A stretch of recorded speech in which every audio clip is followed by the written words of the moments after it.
Alright, something a bit different today. I'm going to give you a little update from the engine room. I've just done a full service on the engine, topped up the coolant, which was pretty full anyway. I didn't fit much in there at all, probably about 20 mil. And yeah, not a lot. Changed the oil filter. We changed the fuel filter, both secondary and primary. The ray core down there you can see. Changed that, and also ran some clean fuel through the ray core. Opened the L-cock down the bottom and took the top off and just poured fuel through it just to give it a clean out. It's pretty clean anyway. You can see the bowl down there is yeah, pretty clean, which is really good. Yeah, so we changed the oil, changed the filter for the oil filter, fuel, both fuel, ray core, and the Yanmar. And what else did we do?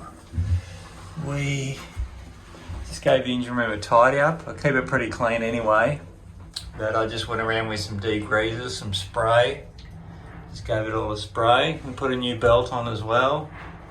New serpentine belt on the front there. That's our big Balmar 90 amp alternator over here. And yeah, so changed the belt because it had a few cracks in it.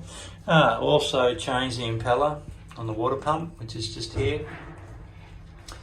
And yeah, she's all good to go. Also kept an eye on the filters there for the water maker, but they're all good. We got a pressure gauge upstairs, which we keep an eye on when we run the water maker, which tells us the condition of those filters. That's a little priming pump for the fuel, which makes it really easy to change the fuel filters, because it sucks fuel all the way through the ray core, and then you just disconnect it here at the fuel pump and bleed any air through the whole system. Yeah, it's really good, makes it really easy. So yeah, that was our day. Down here for quite a few hours doing that, just taking my time and making sure that everything was done properly. This is a 4JH5E Yanmar, 50 horsepower, naturally aspirated, and a beautiful engine. She's, like the rest of the boat, a little bit unloved. Well, she's been getting plenty of love these last 6 months since we bought the boat, but yeah, she was pretty unloved. So they're a good, reliable engine, and as long as we keep looking after her, she should go forever, really. When we get back to Australia, we'll change the engine mounts, also the aqua drive. Yeah, there's quite a few things. I'd like to actually pull the engine out and sandblast it and clean it up and paint it. And yeah, put all new hoses on it. We did replace a few before we left Costa Rica, but I'd like to put all new hoses on it and gaskets and go right over it, because yeah, she's a good engine, very efficient as well. Cruising speed, you know, we're doing sort of six knots, and yeah, we're using around 2 litres an hour, so it gives us quite a lot of range. Yeah, we've got a good 800 mile, probably even more if we go a little bit slower, but yeah, nearly 1,000 mile range, which is pretty impressive for a boat that carries less than 400 litres of fuel.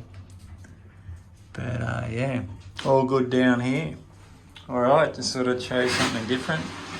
This is the, yeah, we put a new exhaust on in Costa Rica as well. That was pretty shot.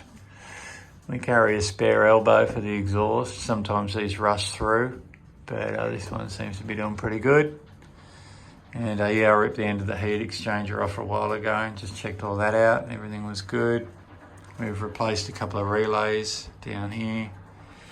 But yeah, apart from that, and apart from giving her some love and keeping her clean and tidy and serviced, she's been an amazing engine. So we're pretty stoked.